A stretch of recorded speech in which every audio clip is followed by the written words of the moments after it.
It is February 24th, 2020, and you're listening to the Northern Parlay Podcast. I'm CalicoJack. I'm BurritoJesus. And just like several weeks we've done before, we are coming off a devastating Toronto Raptors loss, and we go now live to BurritoJesus for the quick reaction on that loss. You know, I had a lot of hope heading into this game for the Raptors, and what did you think really let them down tonight? Defense, shooting? Nah, it's offensive creativity. So the defense was actually quite good. To hold the Milwaukee Bucks to what they did was fine. They had a real struggle in terms of creating shots. I think that they need to, run a little bit more sets, not have Rondae Hollis-Jefferson play all the time. It was a little bit frustrating tonight. So we're a little frustrated, but guess what? We're also in a good mood because we are coming off what would be a very good weekend in the XFL as compared to week 2, and we're going to hop right into it. So I'm going to start with, BurritoJesus, tell me what you learned from week 3. Is there anything we'll get into what was crazy about week 3, but is there anything you specifically learned about week 3? I think at the end of the day, I had a lot of faith in the Vipers going into the week, and they kind of failed that faith. And so it was only sort of, though, but okay. Well, in the sense that I felt like they could win that game and at least cover the spread of 6.5 as opposed to the closing spread, which was closer to 7.5 or 8. So yeah, I think the Vipers were kind of the biggest team. That was my biggest test case team heading into the week, and they fell a lot short of the expectations. But as far as the rest of the league goes, it's weird because like the Defenders, and you were kind of laughing at me for picking the Wildcats after trashing them for the entire episode last week. The record will reflect you trashed them for the entire episode last week. I also was pretty clear to point out that my pick of the Wildcats was more against the Defenders, and I feel like that was kind of justified in the sense that the Defenders didn't live up to everyone's expectations. I suppose. And they kind of fell short of things, and I was just like, I'm a little bit cautious on the Defenders on like an 8-point spread heading across the country. But plus, what did I say about Josh Johnson, those deep plays? It's true. That is the big thing I learned last week was that I think like Josh Johnson might end up being a lot better than I was expecting and guessing he would be. We'll get into it a little bit, but he was absolutely excellent. I think we're going to start with our favorite segment, which is guess the lines for the next week before we dive into what we learned last week. So based on our learnings and based on everything that we had for information, we emailed each other before we saw the lines, as always. This is inspiration from the original Bill Simmons and Cousin Sal podcast, which many years ago, they started the guess the lines for each NFL game. It was probably at least 15 years ago. That makes it... Oh, don't say that. Yeah. Anyway, so they guessed the lines each week. So we took inspiration from that. So we guessed the lines in the XFL. So the first game of the XFL next week, to set a little bit of the scene, we've got the surprising Wildcats. They are visiting the terrible, disappointing, bordering unwatchable New York Guardians. To start it off, BurritoJesus, what did you guess? I guess Guardians by 2, which is like, I mean, it's pretty bad in perspective of actually how that game ended up being. But I kind of like, so why did you guess that? Based on how they had set the lines for these teams kind of in the last like 3 weeks, the Guardians and the Wildcats were kind of essentially like equivalent as far as in the market's eyes. Like this week, like a lot of the lines really shocked me. And based on every other line, that the Wildcats were kind of like 5 or 7 points behind every other kind of average team in the league. Let's just do straight talk express. The Guardians have looked absolutely terrible. It's true, yeah. It's kind of weird that you picked them to be favored. It's true. And you picked the Wildcats to be favored by 2.5. I did pick that. And so what was the final line? It opened at 7 points. The Wildcats are favored by 7. Wildcats by 7. Which is... On the record, I just want it to be shown. BurritoJesus, how many points were you off this week? By 9. But that line is completely wild. So the Wildcats went from being an 8.5 point underdog at home to the Defenders to being a 7-point favorite on the road against the Guardians. It's a little bananas. That is like, so the Defenders hadn't played the Guardians yet this year, but that swing is like an insane swing. I have no confidence in the Wildcats in that spread. No. That's a little bit of a spoiler alert for our best bets. I have no confidence in it. But, I mean, as we've shown, it's kind of shown so far, the XFL lines are pretty reactionary. Unless it comes to the Vipers, essentially. Like, the Vipers have basically, like, the more staying power on the line in the sense that the market has consistently valued them as a good team, and they just haven't been able to show it so far. But let's move on to the next one. So the Dragons at Battlehawks. Dragons at Battlehawks. So, BurritoJesus, your pick for this one was Battlehawks -9. By the way, for the record, I am learning about these lines at the same time as everyone else is on this podcast because I have not heard them yet. So every reaction that I have is completely genuine. Yeah, you picked the Battlehawks by 11.5. And I went a little bit too low. The actual opening line was Battlehawks -12. This is absurd. We're getting a little insane here. I told you. So it was the funniest part about this week was I had sent you my picks for the lines. And then for the record, you couldn't help yourself. I know it was, and I shouldn't send this kind of information when I haven't actually received your lines, but I sent them, and then I was looking for them because I kind of assumed like the lines are coming earlier and earlier. Because remember in the AAF, we would be waiting until Wednesday or Thursday, and we would not see lines. It was absurd. But I think because Vegas smartly was waiting until whether or not the league was going to fold week to week. Yep. They were like, okay, maybe this league is not going to exist this week. Whereas the market is pretty confident in the XFL, and the lines are coming out on Mondays now. And so I'd send the lines, and then I went to go look at the website, and I couldn't believe how crazy these lines were from. I don't know, like I felt like I was trying to guess close to the market. But anyways, so I'll admit to you, the only line that was affected by you saying that I was guessing was this specific line. So my original bet was -10. Yeah. But you saying that lines are getting a little weird this week, I moved it up to 11.5 because I thought of all the lines that are going to get weird, it's probably this one. I mean, I don't even think 11.5 is that weird. I was a little bit too conservative. It's kind of weird. I was a little bit too conservative on this one. 12 is too high. That's a little bit. That's spoilers for our best bets, but 12 is too high. The next line, let's just hop to it. So it's Roughnecks. We got the Battle of Texas here. This is the best game of the week. Roughnecks, by far the best game of the week. Roughnecks at Renegades. In this game, BurritoJesus, you selected the Houston Roughnecks -1.5. Yeah, and you picked the Renegades -2. And this is one of those cases where the Bodog and the Bet365 line... We go by Bodog. ...is completely split. Yeah. And this favors me because... Damn it! The Roughnecks opened as a 1-point favorite over the Renegades. And at Bet365, you can get the Renegades as a 1-point favorite over the Roughnecks. For the record, I'm furious. It literally opened at 1 point on either side between Bet365 and Bodog. So what? Am I up 2-1 or are you up 2-1? You're up 2-1. So let's go to Defenders at Vipers. So BurritoJesus, you had the Defenders -6. There's no... this one to me is the line that shocked me the most. Oh, I'm excited because I don't know this line, but the way he's talking about it so far, I feel good about it.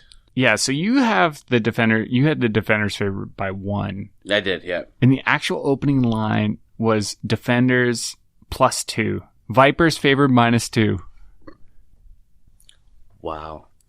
And that was because during my deliberations, I wondered if I myself had the balls to pick them for this game. Yeah, but I didn't. So, and it's today. I think it's a pick 'em. So it's moved. If you wanted to bet on the Defenders, you would have taken +2 on Monday when the lines opened. But yeah, that line to me is insane. So like the Defenders lose one game and then they travel across the country to play the Vipers, who are 0-3. 0-3, and they get 2 points. Let the record show I'm 3-1 this week. So let's hop right into it because you've started talking about it. Yeah. You've started ranting about it a little bit. What the hell happened to the Defenders this week?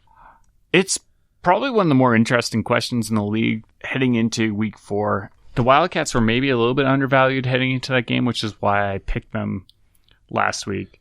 And maybe the Defenders were a little bit overvalued. But I don't think anyone could have predicted that they would get stomped by 30 points. So I kind of took a look at some of the stats. Oh, hold on. I have a rant about this. So I PVR each game each week. Here's how it goes. I wake up in the morning on the weekend mornings.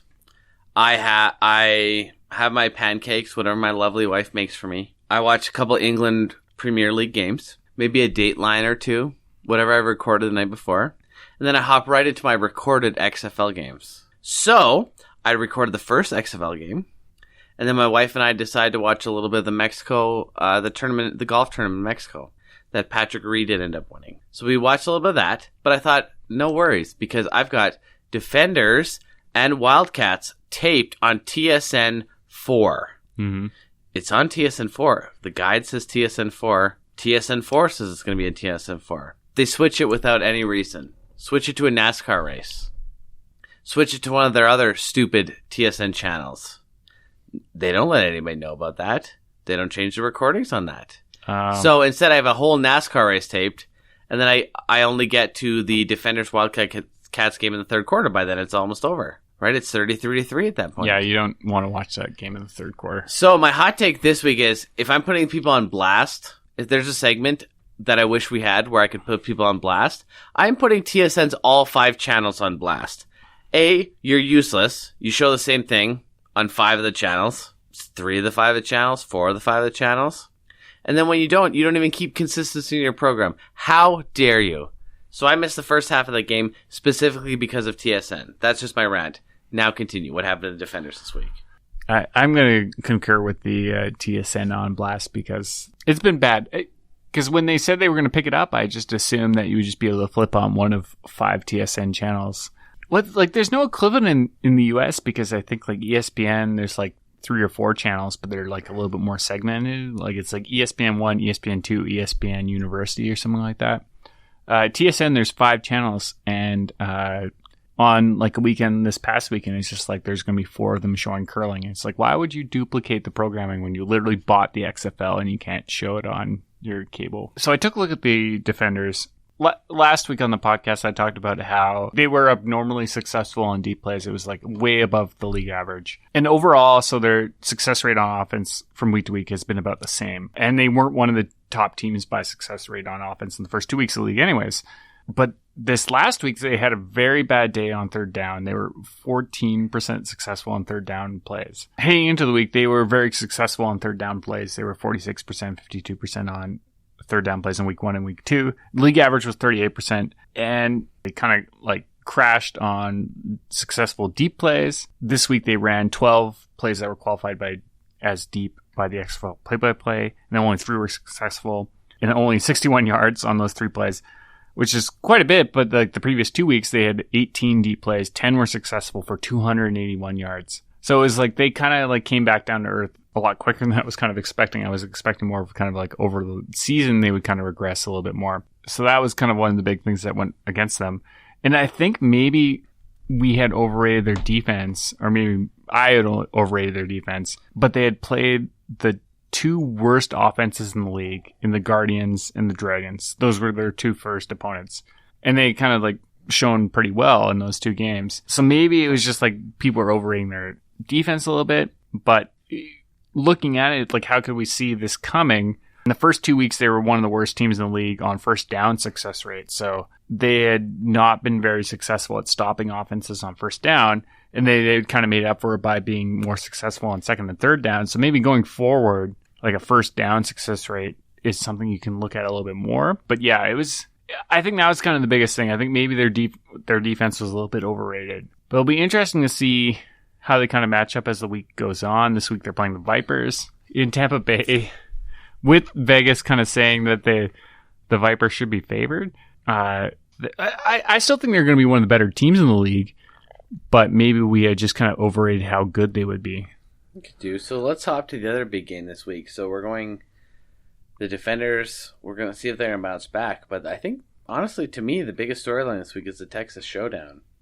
So we've got the Roughnecks versus the Renegades as the game of the weekend. So right now we're looking at that line, and you said that line on Bet365 and Bodog has kind of shifted. Yeah, I think if you wanted to, for some reason, bet the Renegades as +1 favorites, you can get them, or +1 underdogs, you can get them at Bet365. Bodog, you can get the Roughnecks as +1, or vice versa. It's interesting. You can basically kind of pick and choose where you want to bet. I don't really know if you want to bet a +1 spread. No, don't ever bet that. Just take the money line, whatever you believe on those. So, but you said that, so both teams, it's kind of the opposite of defenders, honestly, in terms of who they've played. So both teams have been very good versus deep passes this season. Yeah, I was kind of trying to look because it's such an interesting game because their teams are so close, and maybe people don't necessarily see it that way. I feel like maybe the market kind of values the Roughnecks a lot more than Renegades, but to me, the line seems pretty right. Like, it's like if you can get kind of the Roughnecks -1. Whereas, so it's interesting you say that, though, because the market has still valued the Renegades at every single week. It's true, yeah. But it's not as if they short-shifted the Renegades at any point, even with their struggles. No, it's true.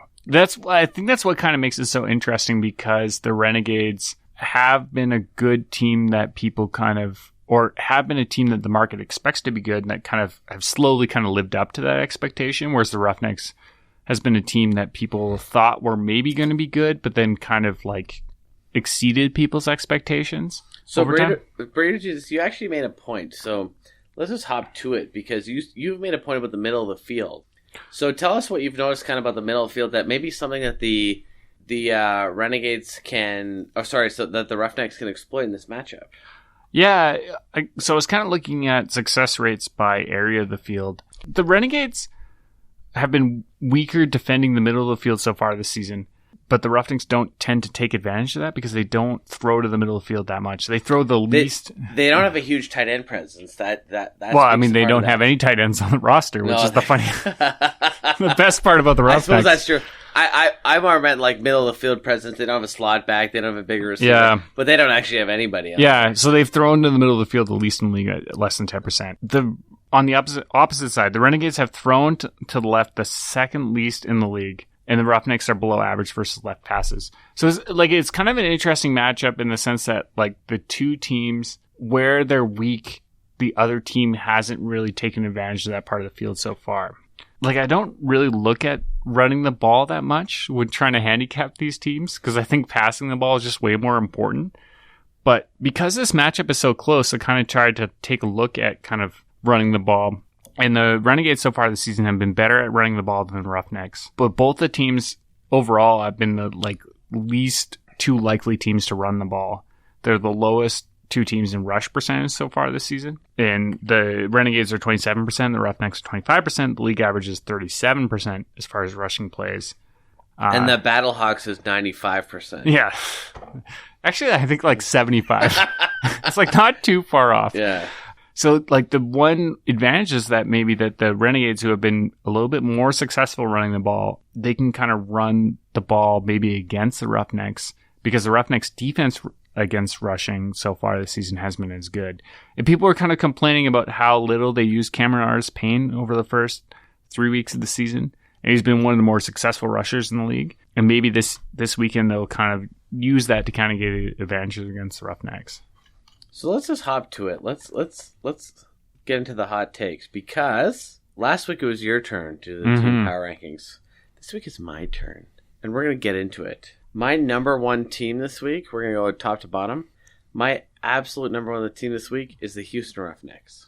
No argument there. PJ Walker was 26 of 28 in that game. Sounds about right. The defense has flaws, much like the Defenders' defense has flaws, but the Roughnecks won on the road and won. So the Roughnecks are my number one team this week.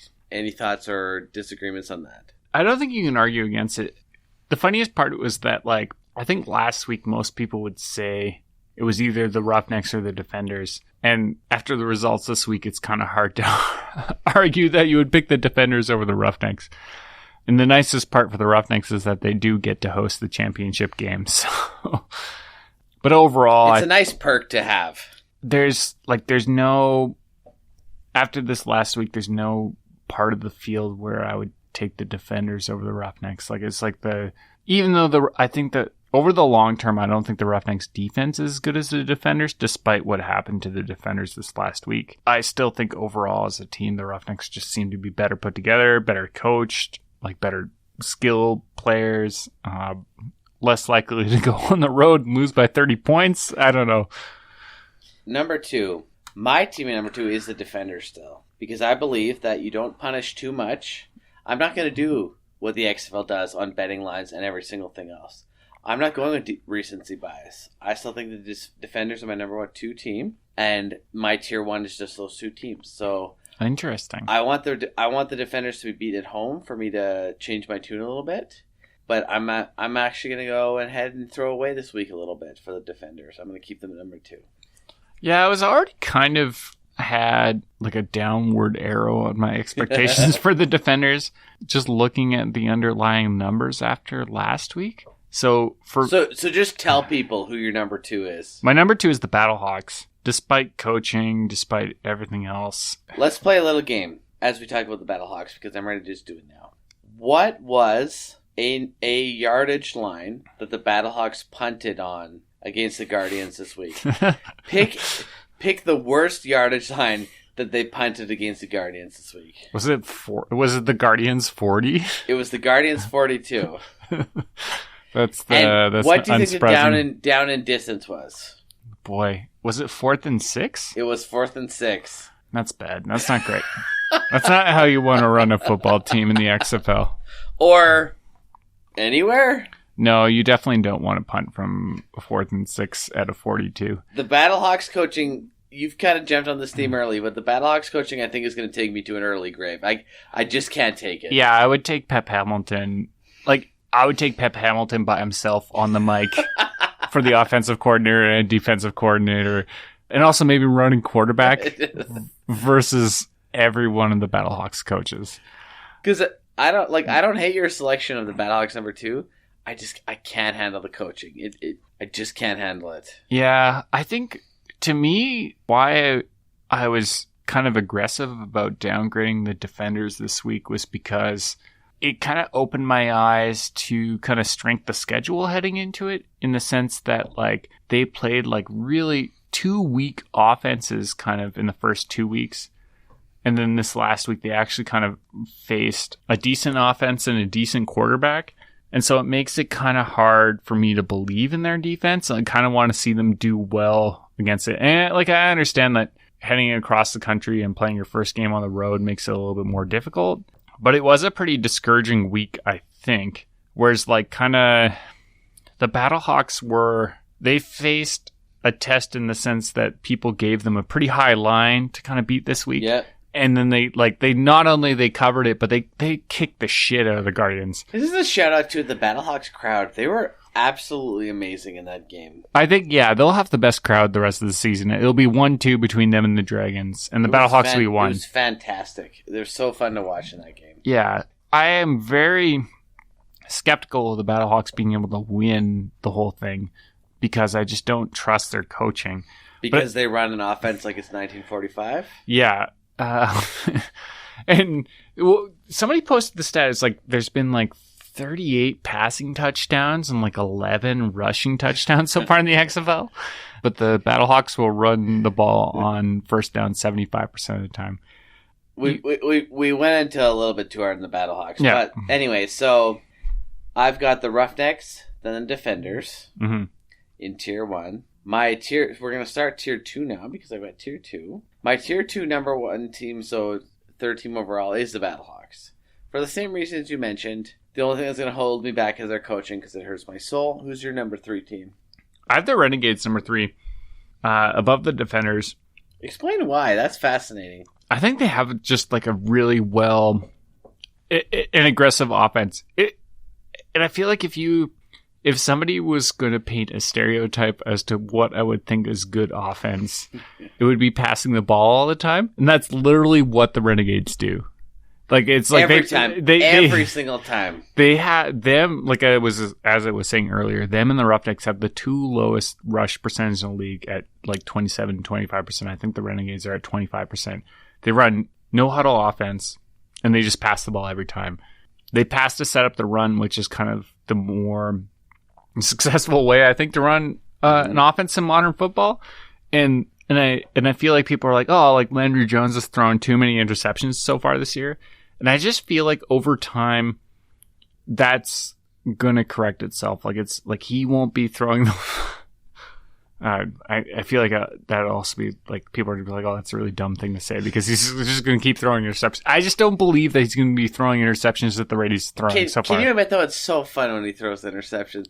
There's been some really bad ones so far, but it's just like I think over time, like he will be able to just like throw for 300 yards without throwing for 3 interceptions in the same game. The yardage is not an issue; it's just those turnovers, but. So my number 4 team, if we're going in tier 2, because I have a tier 2 as well. Mm-hmm. So I've got the Battlehawks number 3, and then number 4 team is the Renegades for that very same reason. Yeah. What about, so your number 4 team is? Defenders. Defenders, okay. Yeah, so my tier 1 was Roughnecks, Battlehawks, Renegades, and tier 2 I bumped the Defenders down a tier, because that was a pretty dispiriting loss, I think, in general, but we've talked enough about them. Let's go to your number 5 team. So I've got tier 3. So my tier 3 team is, and it's the Wildcats. And the Wildcats are number 1 on my tier 3. Yeah. And guess what? In my power rankings this week, if we're doing tiers, the Wildcats occupy tier 3 of their own because I think they have a higher ceiling. So the tier 3 is what I'm calling the elevator. Okay. They could go up or down. Interesting. So the Wildcats are my tier 3. They are my only tier 3 team. I can buy that. I have the Wildcats in the same position, but I don't have a tier 4. So, should we recount some of the things you said about the Wildcats last week? Oh boy, did I say some bad things about the Wildcats? But admittedly, I did say I thought maybe Josh Johnson could elevate the Wildcats out of that tier. Can you give me a little credit, though? Because I said I saw some stuff downfield that the Wildcats were doing that week. Yeah, it's interesting, though. But did you pick the Defenders to cover all the 8.5 point spread? It's not super relevant. Anyway, so let's go to... So my tier 4. I've got some garbage teams occupying tier 4. But my top tier 4 team is the Seattle Dragons. They were up on the Renegades.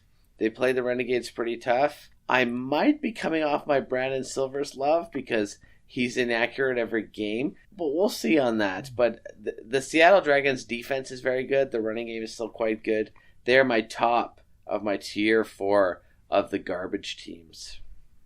Yeah, I can see that. What was the most disappointing part about the Seattle Dragons? I think that experience last week. Honestly, though, it was close. So they went up early.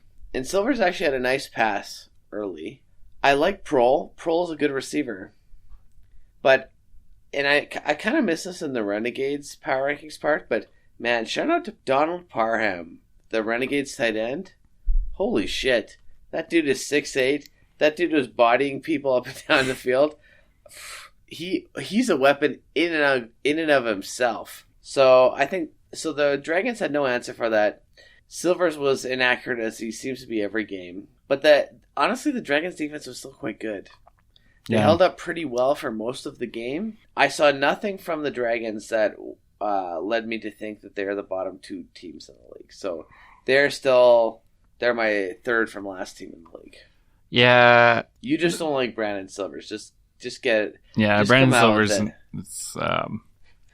he's not my choice. If I had to pick from the bottom 3 quarterbacks in the league, I think I would pick somebody else. Even Matt McGloin? Oh, that feels weird. But probably even Matt McGloin. So who's your 3rd worst team in the league? I have the Vipers, which so I feel like if they hadn't given up the lengthy touchdown, then plus the 3-point conversion, which is, praise the Roughnecks. They not only did they get the lengthy touchdown, they decided to finish the job by kicking the Vipers in the teeth with the 3-point conversion immediately after. We should give we actually haven't dedicated enough time to how good the Roughnecks were this week. In particular, Walker and Cam Phillips. The Roughnecks offense has become a thing that's very, very enjoyable to watch. For several reasons. Yeah, it's interesting. So the Vipers defense... You were a big believer in the Vipers defense. Yeah, I think that's probably the most disappointing part about this whole thing.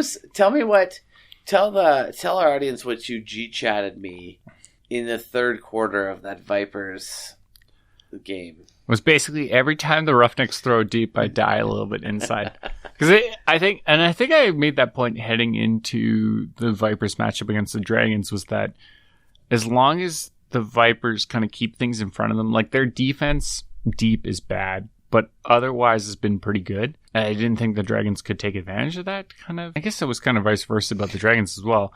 But unfortunately, like the Roughnecks just destroyed their safeties, I think. And I think that was kind of the big difference in that game, was that they took advantage of like some really bad plays down the field. Like overall, like the Vipers defense kind of rates out to be pretty good. And obviously the Roughnecks offense has been the best in the league so far. Can we talk a little bit about Cam Phillips and how amazing he is? He's been pretty good. I mean, would I rate him higher than Sammy Coates? I don't know. I mean, Sammy Coates is an NFL wide receiver. Oh my God. Let's play a game. It's at the 4 deep passes that are thrown to Sammy Coates each week, which Sammy Coates is open for 3 out of the 4 deep passes. He tries his best, though. Does he catch any of them? No, he hasn't got one of them yet. But Cam Phillips is unbelievable. He gets open on every intermediate route for a touchdown. Yeah. And every single deep route where he'll go, he doesn't get any way deep, but he goes and he cuts back. Phillips has been, he's been incredible. Yeah, he's been very good. I still feel like the Roughnecks can be got. Like, I don't, like, it's because they've been so good for like the first 3 weeks here, it feels like they're like maybe like leagues above the rest of the league. I don't know. Like, I just still feel like they're like the league is very open as far as like the top teams in the league. And it's like this week, I think if you watch the first 3 weeks in the league, you would think that the Roughnecks should be like maybe like a 3-point favorite against the Renegades. I don't know. I feel like the Roughnecks and Renegades have been pretty close so far this season. That's fair. All right, so we'll go to my second last team of the week on the power rankings. And I've got, the Tampa Bay Vipers are my second last team of the week. So at a certain point, you can't ignore that they're 1-3. They were my last place team last week, but I'll tell you why they jumped up a little bit. The offense showed signs of life. Yeah. A little bit of life, made it into a fun game. The two-headed quarterback combo was a little bit interesting. I think if you are a Vipers fan, what you would be upset about... By the way, for the record, because Katie Nolan, hopeful friend of the program. Katie Nolan calls Vipers fans #FangGang. So if you could refer to them as the Fang Gang, that would be... Okay. I think if you were a member of the Fang Gang, you would be upset because the Taylor Cornelius Quentin Flowers split after the halftime was all Taylor Cornelius. It was odd because Flowers had a very successful drive. Yeah, I think because Greg Olson was the color guy on the game. I think he made a good point because they got down to the red zone and it was like 5 yards in, and they didn't have Quentin Flowers in there to just run like a read option play. There's no mystery to your offense then. Well, and yeah, because they had Taylor Cornelius roll out, and then like he just couldn't make the play to get the last 5 yards. I think if you were a part of the Fang Gang, you would be like, I would wish that they could put Quentin Flowers in a little bit more in the second half. And like Taylor Cornelius did some good things. I still would prefer to see an entire game with Aaron Murray. I agree too.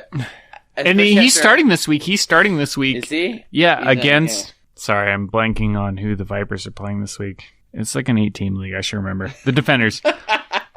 Aaron Murray versus the Defenders. I think it's interesting. He can move the ball. I think he will be able to move the ball again. And like the Defenders are now going to be favorites, I think, by the time the game closes on Saturday or Sunday. But I still think that Aaron Murray can be able to move the ball, and like that game's going to be kind of up in the air. It's not going to be like a complete walk for the Defenders. So my dead last team of the week should come as a surprise to no one. Is the New York Guardians. And here's why. I don't often like to use this phrase, but I'm going to use it now. The New York Guardians offense is unwatchable. It's unwatchable. Even when they pulled McGloin, they put in the former North Carolina starter. What's his name? Marquise Williams? Yes. He used to compete with Trubisky. and was better than Trubisky oftentimes. Interesting. But even then, they're unwatchable. They don't move the ball. There was in that series against the Battlehawks where they ran like 15 plays inside the 17-yard line and they didn't score. They didn't end up scoring. And I was like, man, they're so poorly coached. Everything is poorly executed. There's not one impact player on the Guardians. I don't know. I'm out. They're my dead last team. Yeah, they're my dead last team too, but yeah, it's tough. They can't be this bad though. They got to turn around at some point. They can't. They shouldn't be this bad. It's interesting though. Let's get to our best bets. I'll have hot New York Guardians takes. I like it. Okay, so we're gonna go to our best bets of the week. So let's do a recap. All right, let's do a recap. It hurts my feelings, but let's do a recap. So I did the Defenders. Defenders point spread, Dragons money line parlay. It didn't work at all. Didn't I say that those? You did. Okay. I did say that. I mean, we'll talk about your bets, but okay. But it wasn't amazing. Didn't go well. I thought you have to let things ride. It's important to let things ride, but it did not go well for me at all. But luckily, I've recalibrated my strategy, and we're going to be fine. What about your best bets for last week? I got the Vipers at a terrible number, +6. And then I also took the Wildcats at +8. Did you and I... So here's the funny thing, though. So we're slight hypocrites. Hypocrites, or are we just inventive? Because that week, we then doubled down. So I had an inkling Sunday morning, and I put hard money on the Battlehawks and the under. So but it was the Battlehawks money line under parlay, which was still plus money. Did the under hit on that? Oh, it hit. Not only did it hit, it hit at 39, and it was 40. Jesus Christ. So I went hard on the Battlehawks of the parlay of the Battlehawks spread in the under. Sorry, money line in the under. What did you double down this weekend after winning only 1 out of 2 of your bets? Well, I had gone pretty hard on the Vipers. Because the interesting part, and it was like one of the lessons I learned this last week, was that the Vipers, it was not good. If you liked the Vipers, you could have waited and gotten a better line, and they would have covered. I think it closed at 7.5, 8. Yeah. And I took like a 6.5. And then, yeah, if you wanted a better number, you could have waited. And then, so I lost on a lot of those bets. And so I chased that with a lot of Wildcats bets.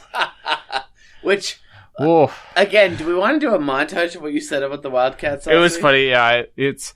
But I was pretty open with saying that when I made that my best bet, that I was more of a bet against the Defenders than it was a bet with the Wildcats.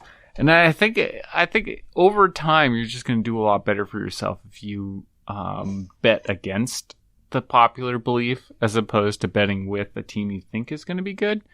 But I did place a lot of bets on the Wildcats, and I wouldn't say I ended up, but I did end up okay. So our friend the degenerate gambler did not have a good week last week. He did Roughnecks -6.5, parlayed with the under. And then Defenders -8.5, parlayed with the over. Not a great week. So let's hop to this week because we're going to rebound because we're all believers. Burrito Jesus, why don't you start with your best bets for this week?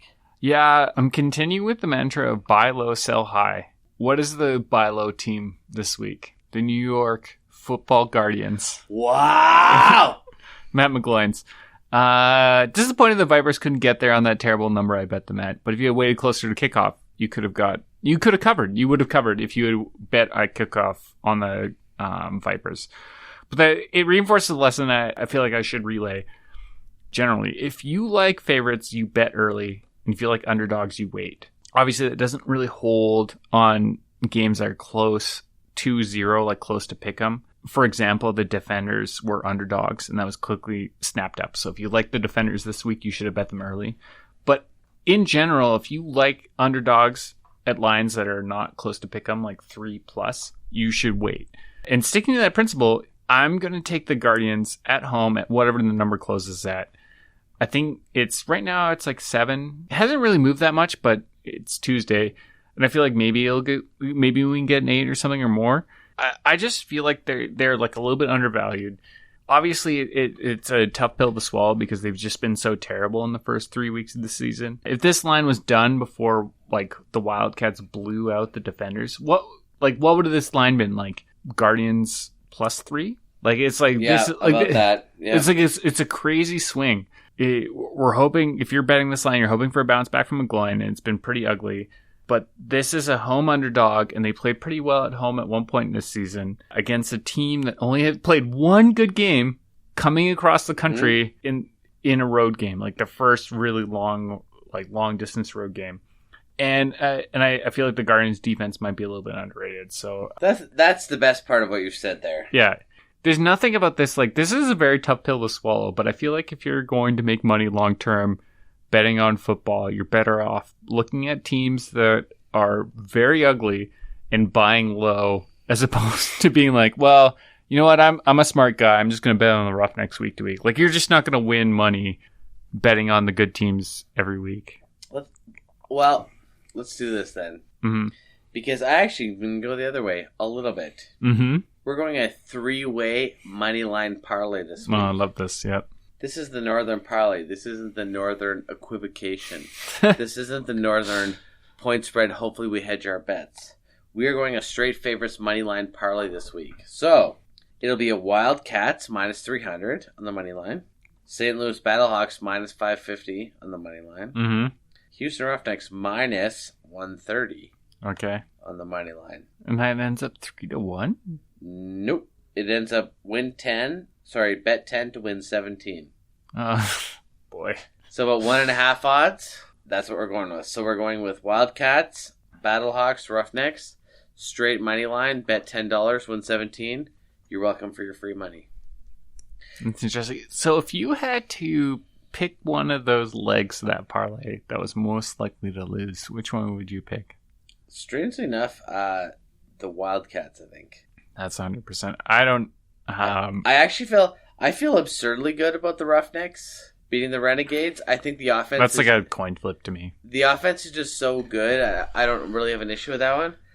If I'm going to pick one that trips me up, I think it's the Wildcats one. The Wildcats have 1 week of being good. That's my favorite part about this whole thing. It's like they played one good game.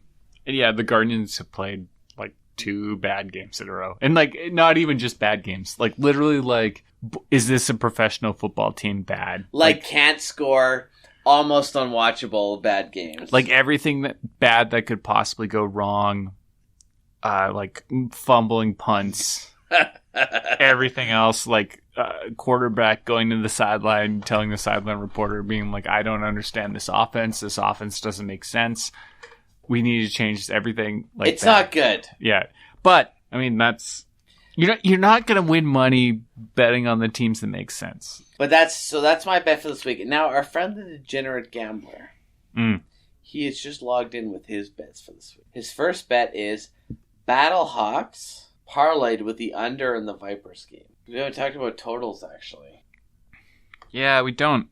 I think I said last week I'd lean towards the under in the Vipers Roughnecks game. Boy, whoa. Woo, were you wrong? That's why I don't make that. That's why I don't make that my best bet. I'm still figuring out totals, I think, but over under 44.5. But guess the line of that game now. The Vipers game? The Vipers Defenders. We opened at what? Defenders +2 is what we opened at. Yeah. So the Vipers are favorite -2. Yeah.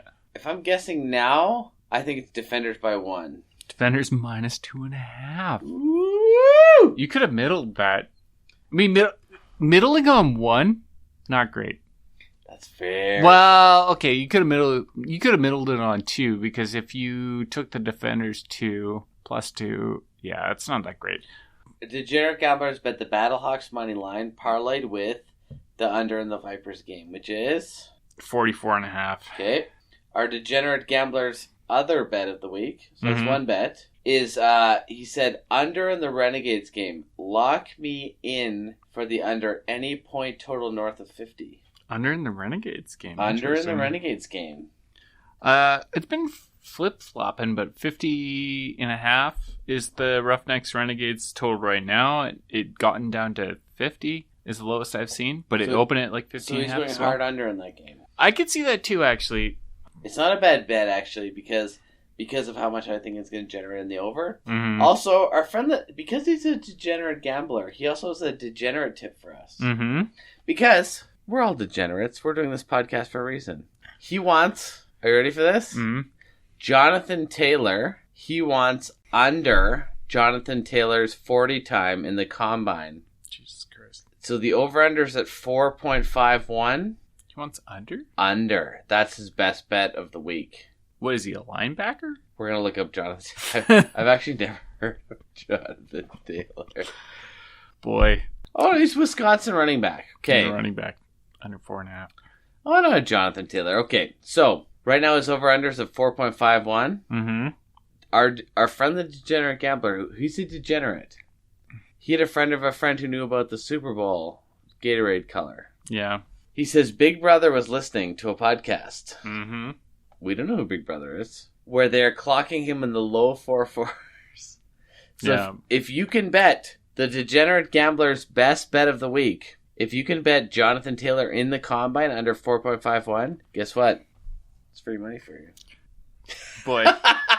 You don't even know how to react to that one. Well, I mean, if people are leaking other people's 40 times, yeah, you think that information is going to get out if he's running a 4.52? If he's running a 4.54, it's like actually Jonathan Taylor's running a 4.54. This is what happened to the Demi Lovato stuff for us in the Super Bowl. Like, I'm not even gonna deign that with interaction. I did have a second best bet of the week, which was the Dragons plus 12. Wait, hold on. You were courageous and did a second best bet of the week? I did a second best bet last time. Okay. And I lost two. I lost one of the two. Dragons plus 12, though. So plus 12 is absurd. You're right. That line is too high. The Dragons have the best run defense the Battlehawks have faced so far. The Battlehawks love to run the ball. And hey, BurritoJesus, what do the Battlehawks love doing? They run the ball more than any other team in the league. It's so hard to watch because there are times when, even this last game, well, they went 75% run against the Guardians, which is what you do when you are beating a team by like 20 points, which is what ended up happening. But I think like situation neutral, I'm sure that the Battlehawks were higher. But even Tamu hits out routes. Yep. Tamu hits seam routes. Yeah. He hits ins. He's a good quarterback. So imagine if you ran your team like the Roughnecks ran it. Like if you had Tamu and you were just like throwing as much as the Roughnecks did. Like the Battlehawks would just be crushing the last like 3 weeks, right? Like they'd be 3-0 as well. Right? They don't throw passes. Yeah. I mean, it's impossible for the Roughnecks and the Battlehawks to be 3-0 because they've played each other. The Battlehawks should be better than they are. They should be winning in like getting more yards, scoring more touchdowns than they have been. But that's why it's interesting. I think the Dragons, though they aren't a very good team, like I said last week with the Wildcats are a bad team. I still think the Wildcats are one of the bad teams in the league. They're the bottom of the team. Have you turned around Josh Johnson a little bit though? I think I've turned. I was a little bit reluctant to put Josh Johnson in the top quarterbacks in the league, and now I think that I could see how he will be probably one of the better quarterbacks in the league. I think it's weird, like when you say top 4, it's just like you just mean he's good. There's only 8 quarterbacks in the team. Honestly, league. all I mean, and that I gleaned from the first game of him was that I think I judge quarterbacks a little bit differently than other people do. So I judge quarterbacks on are plays capable downfield. Yeah, and how handsome they are. Josh Johnson's going to win that. He's very handsome. Yeah. But I think I like when you create play action and there's actually the availability for a play downfield. Yeah. And Josh Johnson has it, honestly. I was a little bit low on Josh Johnson heading into my like week 1 quarterback power rankings, but now yeah, he will be good. Like also, Nelson Spruce is an excellent receiver. Like also a guy who's not playing this week. What? Yeah, it sounds like he's not going to play this week. So if you are New York Guardians plus 7, which I just recommend. Spruce is out this week? Sounded like it. He's a very good receiver. But anyways, game back to the Dragons. The Dragons have a good run defense. Battlehawks love to run the ball. Unless the Battlehawks against all reason. Against all reason. Against any semblance of reason. Unless the Battlehawks change their philosophy. Which, breaking news, they will not. Yeah. The Dragons will be able to at least get them to 3rd and long. And I don't think the Dragons will win this game, but plus 12 is too much. I think they can actually keep it close. On the flip side of the ball, the Dragons like to run the ball as well, and the Battlehawks D is not as good against the running the ball. And that it is a Dragon strength. The Dragons have good running backs. Yeah, they have good running back and good run defense. The biggest concern is that Silver's just thrown 4 interceptions so far this season, which is not great. And have they all been on intermediate routes where he's misthrown to the linebacker? Yes, they have all been that way. That was always my classic move when I was playing Madden, when you just wouldn't ever look and see the linebacker and you just throw the ball and then some stupid linebacker would just jump out of nowhere. Also, for the record, that was always my classic move when playing in touch football tournaments where I was our quarterback, where I would just trust our receivers to make the route that I had called in my head and not told them. Oh yeah. And then I would throw it and boom, picked off. So yeah, this happens. It happens to the best of us. But like I said with Landry Jones last week, Silver's interception rate in college was pretty low. I feel like it'll calm down. Yeah, it regresses to the mean over time, hopefully. And it's the Battlehawks. I don't know if you are. Plus, if you're sitting there and you're gonna be every week, you're gonna be like, I'm gonna bet the team that won by the most points every week, and it's just that spread just keeps bigger and bigger, and we're just gonna keep winning money. That's just not how it works. You are better off betting against the hype than you are betting with the hype of the last week. 1,000%. That's it. That's our best bets. That's our best bets. This is so fun. We're gonna see how these break out next week because we bet everything we believe in. Yeah. No, I haven't. By the way, I haven't bet the Guardians, but I'm just waiting for that number to get a little bit higher. But I bet the Dragons because I feel like the Dragons has peaked. It's not getting higher than 12.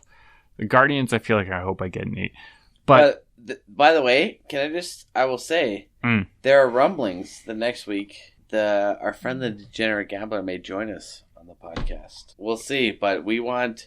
If we can get a degenerate in person to explain his life choices, I think we want that. So I just, I'm not saying it's a preview. Maybe it'll happen next week or next couple weeks. But we're gonna open up this Northern Parlay to get a little more crazy for all of our listeners. Yeah, and there's actually 3 or 4 mics in the Solid Gold studio here, so we have space for additional guests. Yep, we do. I'm probably gonna miss all the games this weekend because I'm out of town. Are you gonna record them? I'll record them, but there's not I'm one of those people that I'll record them, but you just look at the stats afterwards. Yeah, it's the spreadsheets and the numbers. Whereas I'm sort of in the 1930s, I would be the one I get a little bit of dirt on my uniform. You want to see the bathtub full of gin? Yeah, I want to see the bathtub. Whereas I just want the bottle of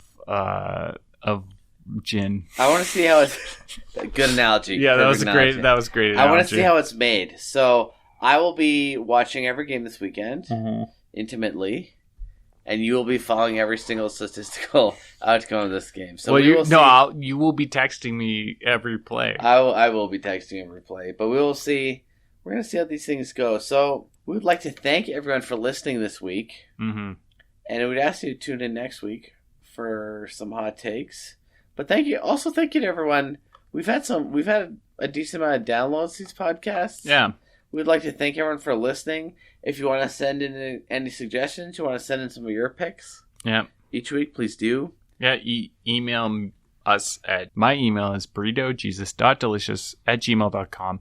If you've been using iTunes or Spotify to listen to this, you can actually also watch it on YouTube, where I add some value-added charts, stats that people can learn some more about responding to what we put. So, if that's of interest, you can also look there, like and subscribe on there, review us on iTunes, send us comments. Give us 5-star reviews, bump us to the top of the XFL list.